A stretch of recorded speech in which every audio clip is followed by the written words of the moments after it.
we all need to understand what we're getting into. I'm proud to say I coined years ago the term fast track. You coined the term fast track residency. Because no matter what you've done, you can do more. It can be better. It is mind over matter. Wow. You like that, don't you? Who wouldn't like that? Everybody wants to get on that gravy train now. The most ridiculous thing you can possibly, so please don't do it to yourself. You get hit without even realizing you were run over by a truck.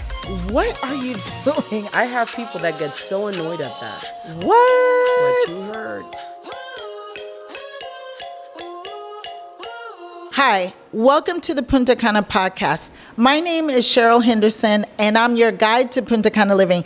Today, I have a very important guest on the show. Her name is Maria Abreu from Abreu Asociados. She is a legal expert here in Punta Cana, and today we're talking about residency and investment.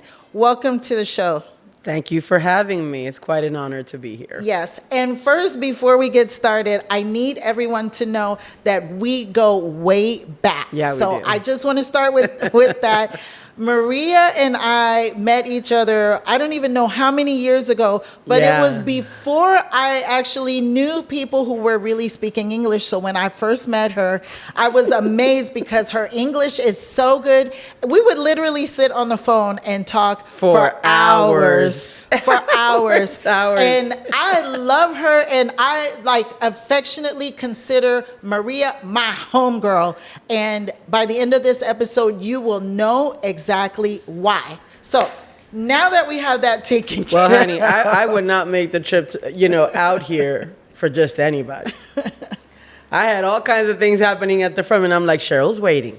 I Yes. gotta go. And I am so happy that you are here. So tell us, first of all, we know that you're a legal expert, and we're going to get into some legal things. But first, let's talk a little bit about your background. I know when I first met you, I was like, your English is really good. You're American, Dominican. Give us a little of your personal background. I was born in the U.S., in Delaware. That's right, I'm here. Delaware. I'm here in a town called Brandywine. Oh, my goodness. Anybody from Brandywine out there? Is Brandywine in the house? I wasn't even born in the capital of Delaware, but anyway. And I was raised in New York, and I practiced law there until I came. I've been here for approximately 20 years. Wow. And one of the things I always say is that you know, the art of flowing is something you really have to master it, because when I came to this country, I did not come with this plan. Right. Okay. I didn't come here to practice law. I didn't come here to set up a law firm. Totally different scenario. I was working for a firm in New York remotely, and then I would fly back and forth. And, out of nowhere, a friend of mine that we met back in the States who was also living here was like, you know what? We should look into providing assistance to those looking to relocate here. Wow. I remember that was the one afternoon that changed my life. I'm like, what? I was like, nah, I'm not going to do that. And then she calls me back that Monday, 2 days later, and says, listen, I have our first potential clients. Are you sure? And I was like, well, the moment I said yes, the rest is history. Right? It was the domino effect. About 2 months later, we registered the company. And then a month after that, we rented our first office space. Then I had to obviously study law, get licensed here. Oh, really? You had clients, and then you had to get the business and stuff. That's the way things can happen sometimes here. I mean, the origin stories of how people came here, how they started their business, it's just like something calls our attention. Yeah, and then she ended up going back to the States, and she kind of sold me her half of the business. And then about 2 years after that, our focus was investment residency, which here again was not planned. I want to say I'm that smooth, Wow. that I planned all this out. I pretty much stumbled into everything you're seeing right now. And you are phenomenally Thank successful. you. From as far as I know, and I feel quite confident that you are the #1 residency attorney in the Dominican Republic. I wouldn't say number one. I'm not going to go as far as that. You do have good firms, serious firms in the country. But I will say that what sets our firm apart is that we are expats ourselves. Yes. There's an empathy that goes with being a part of the community that you represent. And what it does, it helps you go the extra mile.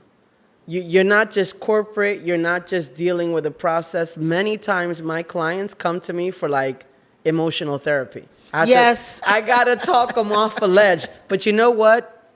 It reminds me of what I went through when I relocated. There are two processes that go on simultaneously. You have the to-do list. I got to get status. I got to move my things, ship my household items. I need to rent or buy a place. That's the to-do list.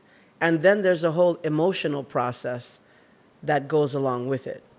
And I think that, for someone who is not an expat and has gone through that, they can't understand. Right. This is why I'm motivated to go the extra mile. So I'm sitting home at 9 o'clock at night and I have a client call me and they're like, I'm freaking out. Exactly. And I'm like, talk to me. We don't know who that might be. We might not have any idea. No, not at all. It gives you an empathy. And also, you work extra hard because, expats are my people. Yes. And it really, really shows. When I first met you, I felt such a connection to you. We could speak the same language. You were saying honey this and honey that. And I felt so comfortable, so at home. I felt like I wasn't here alone by myself because I had a homegirl that I could call and we could talk about anything. And I just have to say, she talks about me, but I've learned so much from Cheryl. I mean, Cheryl is one of the people that I admire the most, and that's hard for me because I'm hard to impress. It's not just the fact that she's a high-quality professional who makes painstaking efforts to, bring the best to her clients, or the fact that she works tirelessly to improve on perfection. Because no matter what you've done, you can do more. It can be better. So her view is just limitless. But on a personal note, the person that you guys are dealing with here, amazing. She is just always brimming with positivity. And everything's possible. You never hear her say, I've never seen you worried. I'm like, how does she do it? And, the biggest thing about Cheryl, and those of you who have the privilege of doing business with her, observe her example. She is, in fact, proof positive that it is mind over matter. There's nothing she cannot accomplish. So you're before, those of you who are coming to buy, to relocate in the country and meet her and do business with her, observe your after if you have the right mindset. So I admire this woman to no end. Thank you so much. Absolutely. I feel the same way. I literally feel that I would not be here were it not for you and some of those conversations, the encouragement, and you telling me what I tell everybody else. I love working with your team. They were there with me. They met me at the immigration office. They handled all the paperwork. Really, I just had to show up. And I really appreciate that from you and your team. So can we understand a little bit about how that process works and Sure. what is required to get residency? Absolutely.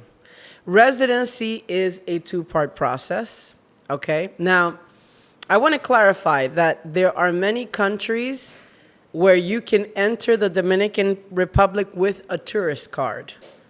Now, a tourist card allows you a 30-day stay, and you do have the option of extending that to up to 120 days with a simple process that can be done online on the Immigration Department's platform. But if you're looking to obtain residency, you must go through a visa process. Now, what is that? A visa is an entry document, folks. And I want to say that again, an entry document, because in many countries, people can live and reside on a visa, but not in the DR.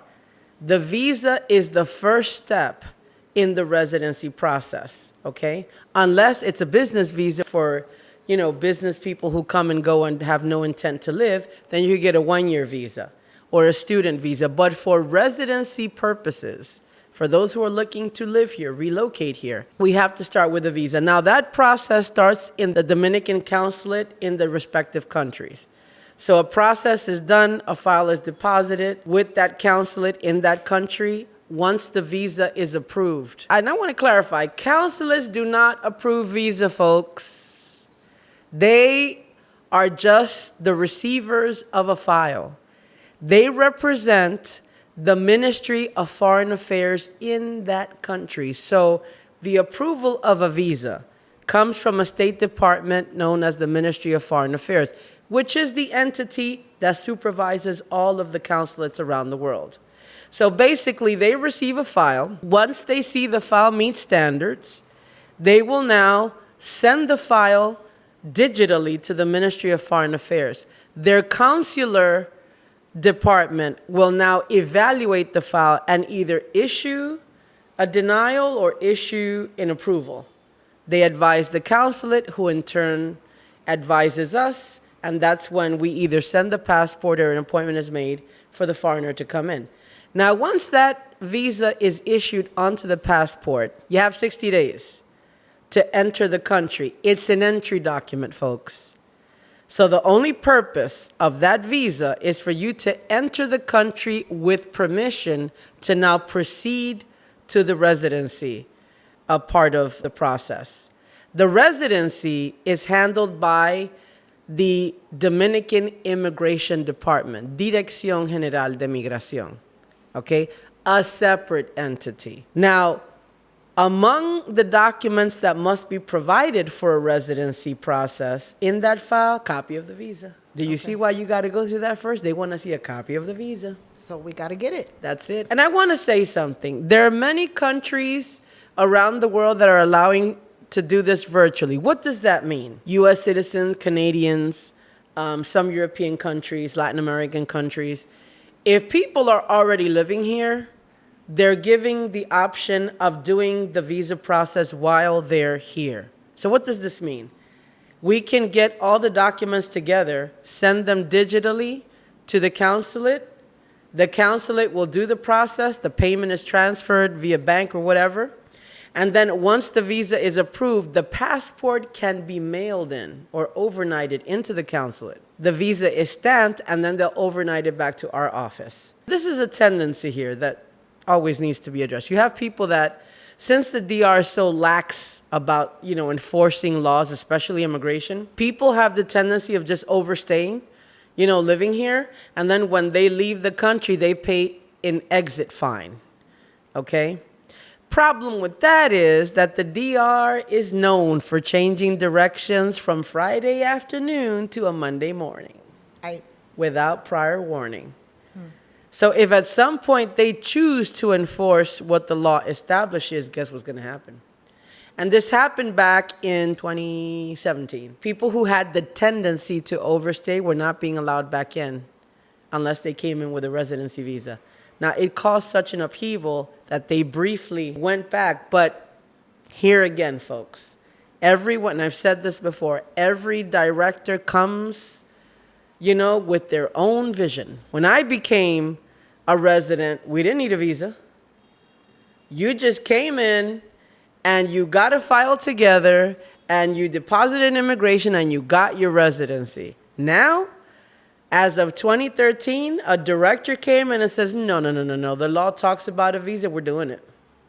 So that part of the law was brought into effect 2013. Before that, you could just come into the country with a tourist card and apply for residency. And then I see these expat communities. Is this true? Is this happening? Did it happen to anyone? Let me give you a piece of advice coming from an attorney, okay? The only way you can live in a country peacefully is if you are adhering to what the law establishes. People who are here legally don't care what's going on out there, what's happening, what the trend is. They're following the law. They're respecting it. So they can sleep at night. They bring whatever change you want. Ain't affecting me. You follow me? So Important. Now, once you get that visa, you enter the country. Listen, that's the purpose of the visa. That's it. So people are sitting there, but I got a visa. Should I show it? No, you show it at the airport when you enter the country. And once they stamp the entry, the purpose of the visa was met. Now, that stamp that they place, the entry stamp and the visa, forms part of your residency file. Okay? Now, when they come to apply for residency, most of the documents are similar, the basis, like your income, your birth certificate, whatever, the police clearance, but there are other documents that need to be added, right? Now, once I have a complete file, that is sent, uploaded to immigration's digital platform, and then they will evaluate. If everything is okay, then they will authorize for you to have a medical appointment. Why a medical appointment? I have people that get so annoyed at that. Listen, first of all, that medical appointment is not to address medical issues, high blood pressure, hypertension, diabetes, none of that. The purpose of that medical exam is to screen. What are they screening for? Well, they want to check for communicable diseases, HIV, hepatitis, tuberculosis, things that are transmittable. They're also screening for traces of illicit drug use. Folks, let me just tell you something right now. This is a small country. If it were not for that screening process, these diseases, which are treatable and seem like nothing, could reach pandemic proportions in no time at all and become a real problem. Now, what is this medical appointment comprised of? Well, you're going to get a blood test, you're going to get a urine test, a chest x-ray, and obviously they do, a medical history and a physical examination. So if you're on any medication, important to mention to the doctor that you take meds. Why is this important? Pain medications are based on opiates. That's right. So I've had people with chronic arthritis, they recently had surgery, and they have a prescription for strong meds. Problem is that when the pain gets bad, they get a little bit pill happy. What happens to the level of opiates in the bloodstream? It goes up. And the test goes ding, ding, ding. That is correct. And then I get a notice saying, hey. Ding, ding, ding. And I'm like, what? So we got to get a pop urine test. We got to do that. So now once that medical is done, immigration is going to do an internal process. Basically, they're going to do an international search with Interpol and different, authorities back in the country where you're from here to make sure that you're not, a wanted criminal or something, or there's, pending legal action against you. And that part could take maybe a couple of months. Now, once that's done, depending on the type of residency that you apply for, you get an appointment. Comes digital to the digital platform.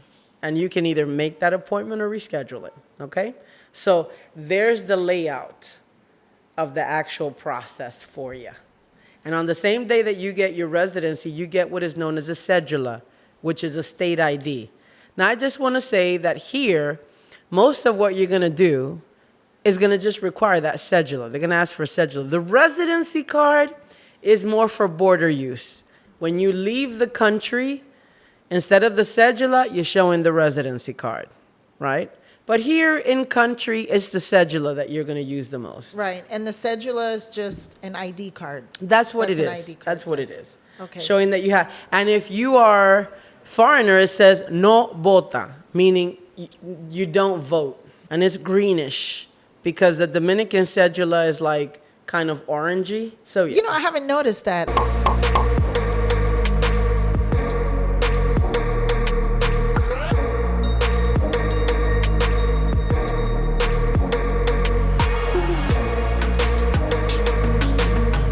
If you want to get rich in real estate, download my PDF.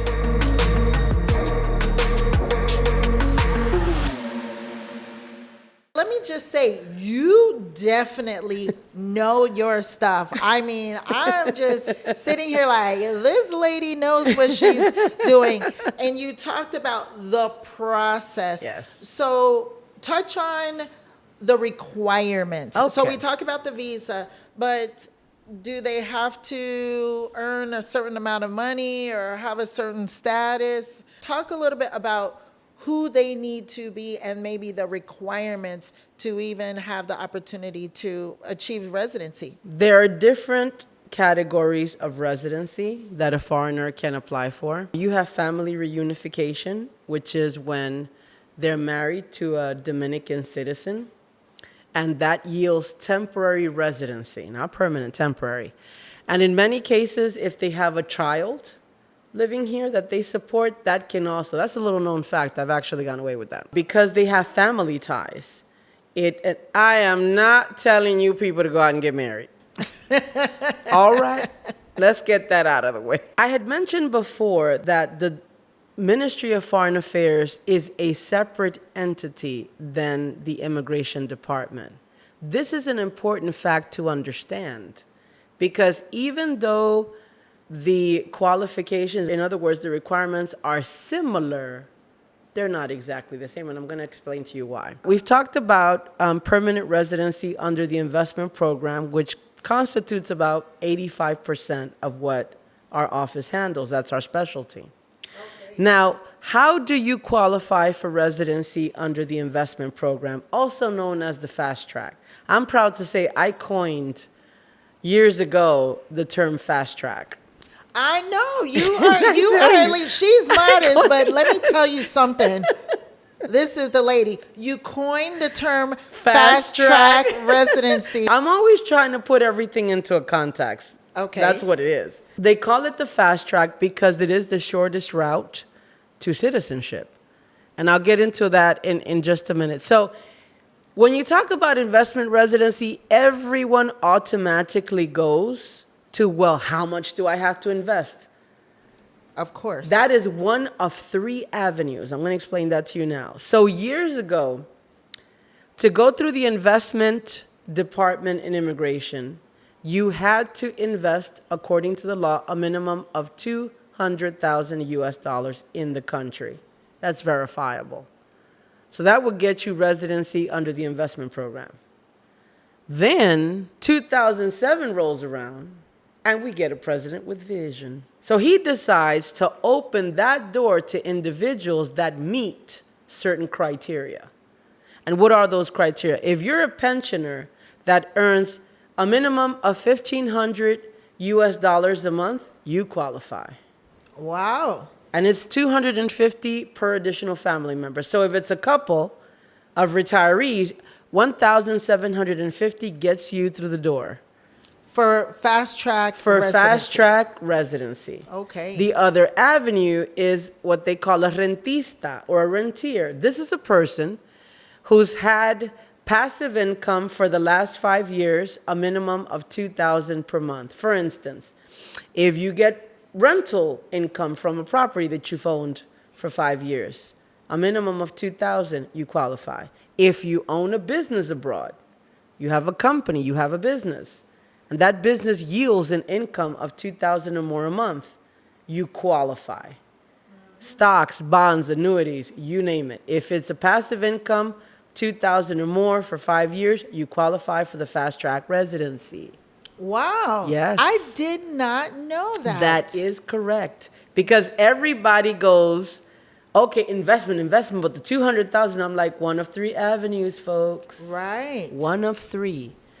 And a lot of people qualify as a pensioner and as a rentista, as a rentier. Because they qualify. many people have passive income, have investments, rental properties, but do they have to be in the Dominican Republic and the business has to be? No.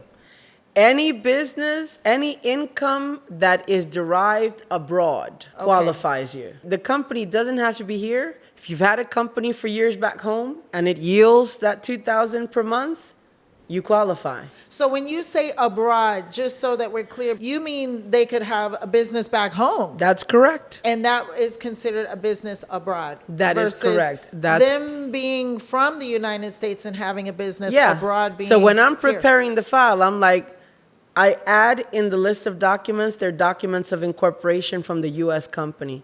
And I prove it's been registered for 5 years or more. Okay, and this could be for Canadians as well, and other Any nationalities? nationality. Okay. Any nationality. So take note, folks. You can qualify for the fast track. And what exactly is fast track? How does that make it easier or quicker, or maybe fewer other requirements? What's the difference? I'll tell you, most of the people that apply for residency under the investment program, also known as the fast track, they do it for the tax incentives. And this is the good part. Oh, okay. Here are the goods, girl. Let's talk about the good stuff. Oh, yeah. You get a tax exoneration from the transfer tax that you pay on the first property that you buy. So when you purchase a property here in the DR, to transfer the title from the name of the seller to the name of the buyer, you have to pay a 3% tax, 3% of the worth of the property, okay, which could get up there depending on the cost of the property. So on that first purchase, you're exonerated the transfer tax. You are exonerated from paying the 1% property tax on any property that's 5 million pesos or more. And I swear, I'm so tired of calculating this. It's about $170,000. Now, Cheryl, I love her projects. She's Confiture. Confiture is the best thing a foreigner could do buying in the DR.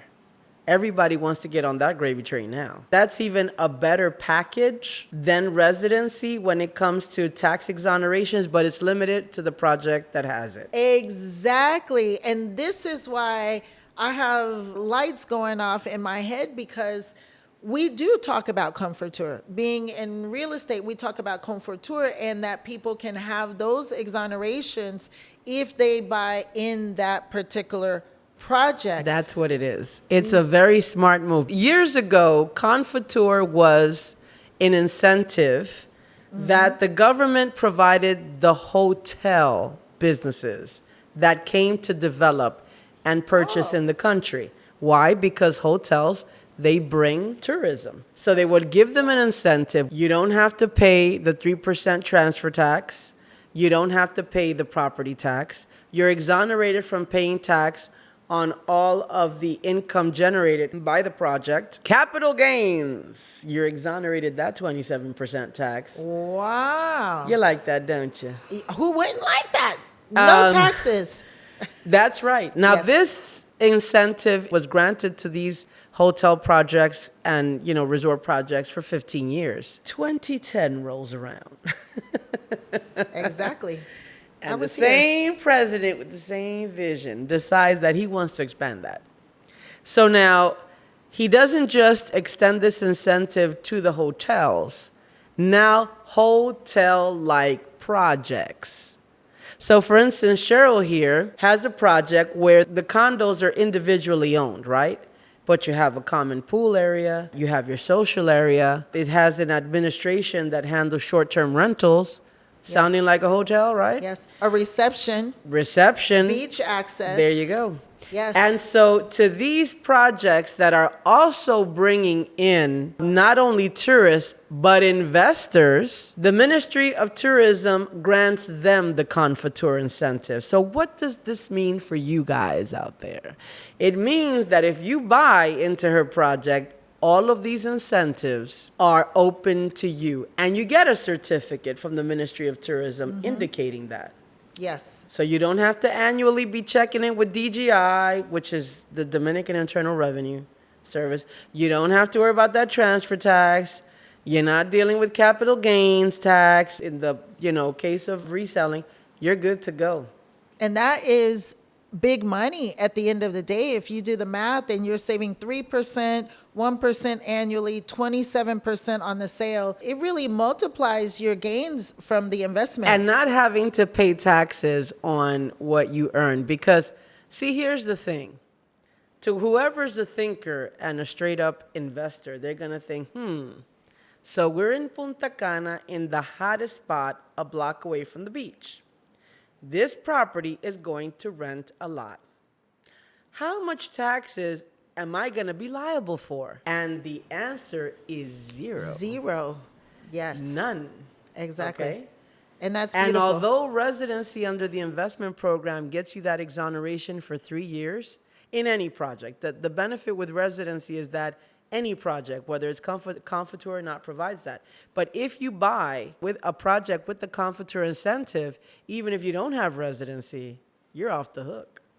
So this is so interesting to me because I actually didn't know that part. So residency as an investor or the fast track residency, if people qualify for that category of residency, they get those tax benefits for any project. Yes, But I just heard you say 3 years. 3 years, So after 3 years, they have to start paying the 1%. pretty much. Okay. And that's where buying in a project like this helps out. Exactly. You know why? Let's suppose that you want to have several investments.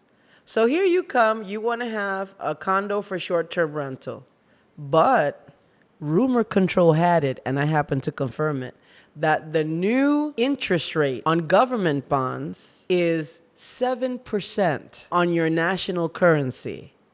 So if you're investing $200,000 in USD, you're getting 7% of that guaranteed. Yeah, everybody wants to jump on that bandwagon. Right? Rumor control also had it, and it has been recently confirmed, because my ears are always pricked, that if you take that same 200,000 and you turn it into DOP, you increase the interest rate to 9%.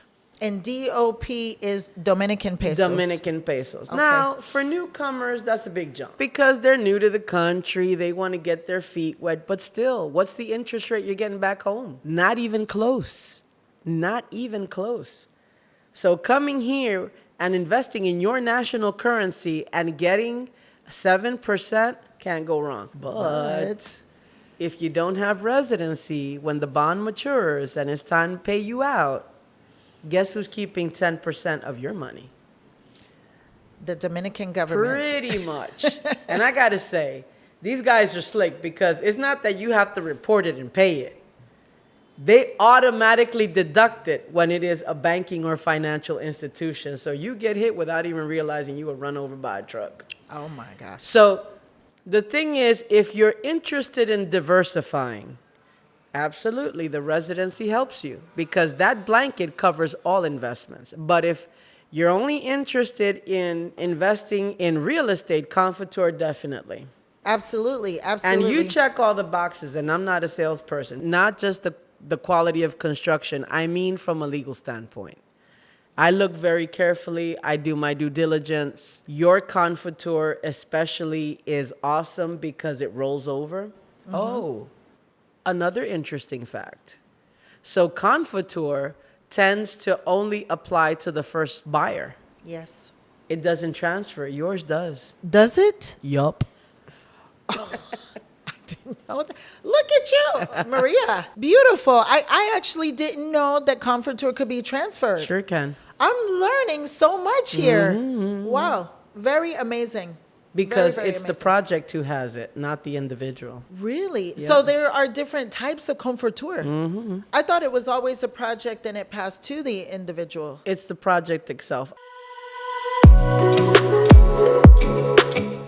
Imagine waking up in paradise. Forget about those ordinary all-inclusive resorts. Welcome to Boutique Hotel Las Flores, a secluded oasis in the heart of Punta Cana. Come, let's take a look.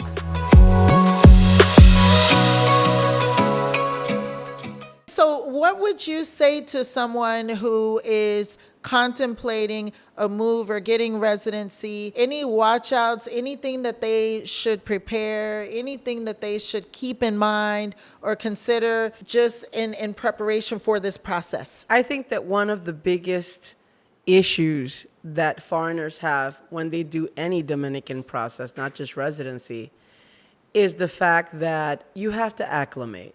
You're coming to a different country with a different mentality. I know especially Americans are all about time frames and schedules and, everything has to be just so. That's not the case here, guys. Okay? No, definitely not. You're talking about a country that the economy is on the rise, the infrastructure is ever improving, but it is far from being a completely developed country in that sense. It's on a growth path. What this means is when it comes to efficiency, when it comes to speed, not a shining example. No. So- And it's island time. It's island vibe. Even the flies are slow. I mean, if you swing at a fly, you might hit it. So be careful. But at the end of the day, this is why we love it here. You just hit on a point that I wanted to mention. I did not want to emulate the corporate attitude that I had in the States. Mm-hmm. I did not want to run a firm on that type of mentality or on that type of feel. I wanted it to be different. This firm is a completely different creation. Okay, so elaborate. Besides providing, legal representation, of course, it's very serious work. We want to emulate the mentality, the energy of the country. We're happy. We want to be happy. We want to enjoy ourselves. Not this excessive formality where people feel like they got to wear a suit to come see me. I didn't want to run a firm that way. I have a relationship with most, and I deal with volume, and somehow I still manage to know who everybody is. Mm-hmm. Everybody. But when you come to do a process here, clothe yourselves with patience. That is a tip. That is you must. A tip from a pro. And that is something really important for people to know because it can be like that and things can be different from what people have in mind. The other thing is the most ridiculous thing you can possibly say, please don't do it to yourself, that they'll come back out and say, well, in the U.S. or in Canada, I'm like, oh, I'm sorry. Did you not realize you crossed the pond, sweetie? I regularly You're in a whole different country. We don't care about what happens out there. Exactly. Different country, their own laws. Right. So you have to deprogram. Okay? Now, this doesn't mean that to be in the DR, you have to alienate yourself from your culture. Okay? Because I listen to my R&B all the time. Yes. I mean, we are still who we are. I do not do wicker furniture at all. I remember. Do you hear me? And I'll deny this if anybody ever asks. But I listened to the Bee Gees there. I said it. What? Oh my goodness. We're going to have to get a play. You guys make some recommendations. I've been shamed. I'm outed. We're going to get a playlist for Maria. I have some of the favorites. In the closet Bee Gees fan for a long time. And the Doobie Brothers. Oh my favorite song from the Doobie Brothers is What a Fool Believes. So, yeah. I'm going to get into some more of the Bee Gees. I know some of their songs, but not Jeffrey Osborne. Oh, my goodness. Yes. The Woo Woo song. You know about the Woo Woo song, don't you? I do. James Ingram. I love James. I was supposed to marry that man. Really? Yeah. Maybe he might need residency. In another life, he was going to be my husband, 3 kids, sing me to sleep every night. Oh, my goodness, Maria. But you got me good. I love this, and I really have enjoyed this time with you. You are really one of my favorite people, and I just can't speak enough to how much you mean to me, and I really wanted to offer to any of our podcast viewers to also know someone here who can help navigate anything legal. Today, we just wanted to focus on residency, but this is my homegirl, the legal expert here in Punta Cana and all of the Dominican Republic for any and everything you need, because we sell real estate and people come to me and say, they told me you don't need a lawyer to buy a property, or I have a cousin or a friend who bought in this town or that town and they did it without a lawyer. And I'm thinking to myself, what are you doing? I don't do anything without getting a legal consultation, because residency process, buying properties, and those types of things, it is good to have a professional who really knows what they're doing. who would want to navigate the residency process and all of that alone? When you have somebody like Maria or anybody from her team, I tell you how my process was. Show up and sign, really, at the end of the day, because they had everything organized, everything laid out. They were very, very clear about everything and the knowledge. So I just wanted to say that. You're very sweet to say that, but I'm so proud of having you be one of the leaders of the expat communities that are in the country. You are amazing. When we met, she said it. She said, I'm going to develop here. You watch. And I hadn't at the time. And she did it. Well, we're here. Listen, I'm so proud of you. Thank you. You have become Punta Cana's, not Punta Cana. You're Punta Cana star, but internationally with the expat community, you're a beacon. Oh my gosh. And I'm so proud of you, really. What you've done here. Thank you. You have dreamed of the perfect Caribbean beach lifestyle. With Boardwalk Developments, we have the blueprint for you in this tropical paradise.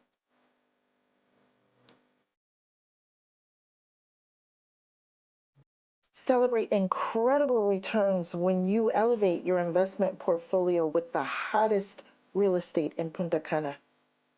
Invest wisely, live lavishly. We'll show you how. Contact Boardwalk Developments, Punta Cana.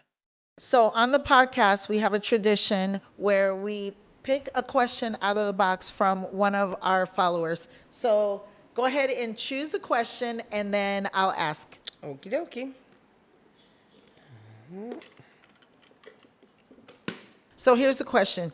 Does residency enable me to ship my belongings here without customs fees?